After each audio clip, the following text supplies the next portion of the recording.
reka mvuge aya majambo nivuye inyuma kuko ni umunezero udasanzwe tubona ko umuririmbyi nka Satubi ariko araserukira igihugu ariko aratera ubwoba abanyamahanga. Ndakwibutsa ko inyuma yo gushika Bujumbura yamanje kuja mu gihugu ca Nigeria agenda guhiganwa n'ibindi bihangange, agenda guhiganirwa afrimawrd ari kumwe n'ibihangange utibagiwe ba Bana Boy ba Otile Brown utibagiwe n'abanosbi kirimvyi gikomeye cyane gituka muri Congo. Guys, ndabibutsa ko n'umuririmbyi yitwa Diamond Platnumz eka ndetse iri higanwa rya afrimawrd akaba arimo n'ibihangange bikomeye cyane nga muri Afrika, sinovuga muri East Africa ahubwo ni Afrika yose kukubera n'abaririmbyi watsa amazina bagiye bubaka impome na bomoga bongera bagura imbibe bongera badoza ibendera ry'ibihugu byabo.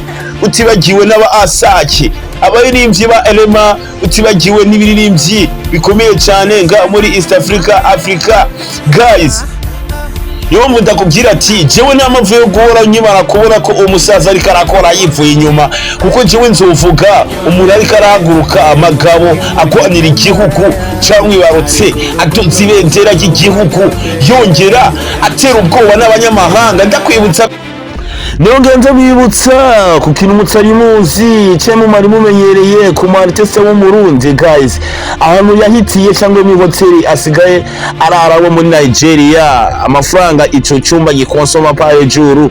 Guys, gikonsoma miliyoni 12 z'amarundi. Murumva ko umusaza abayeho neza, afungura neza, aronka icanwa, aronka nica shiraho ubufuko. Guys, je ndababwira ati akarote kariho kuko nta miliyoni 12 webera pa hejuru cyangwa ijoro rimwe cyangwa umunsi umwe ukayahebera muri hoteli. Guys, murumva ko umusaza abayeho neza cyane, abayeho sample. Ndakubwira ati ubu tuvugana satura amabafu n'amabuye ariko araserukira igihugu akwadira ingamba zikomeye, ahongera kwanira umuziki w'u Burundi kugira ugere kure we international, agwara n'ibihangange bikomeye cyane nga muri East Africa ndetse na Africa. Utibagiwe ba Diamond, ba Bana Boy, ba Wizkid, ba Asake, ba Lema eka ndetse n'abandi baririmbye cyane cyane bo muri Nigeria, ba Otile Brown.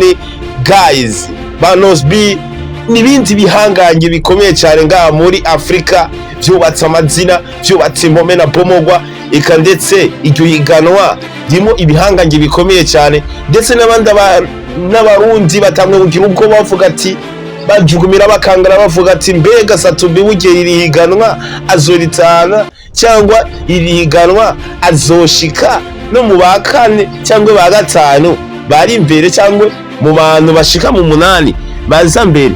Guys, ndabibutsa ko umusaza arafise sonye ashobora gupresenta utirageza amashine, indirimbo ziri ubwoko bw'amapiano, utibagiwe indirimbo za umuntu, utibagiwe indirimbo za umuntu. Rero utarakora subscribe kuri Jafari TV nico gihe ukoresha abone ku buryo ibiganiro bishasha vyose bikomeze kugushikirira kugiye cyane cyane umuntu akeneye kumenya amakuru ari update, amakuru ari ku mwanya, amakuru ari karabera mu gihugu cyane cyane mu bintu by'umuziki.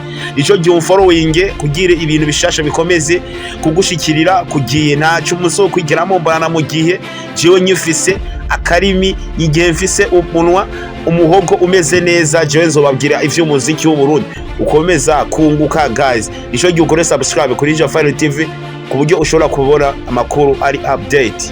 Guys,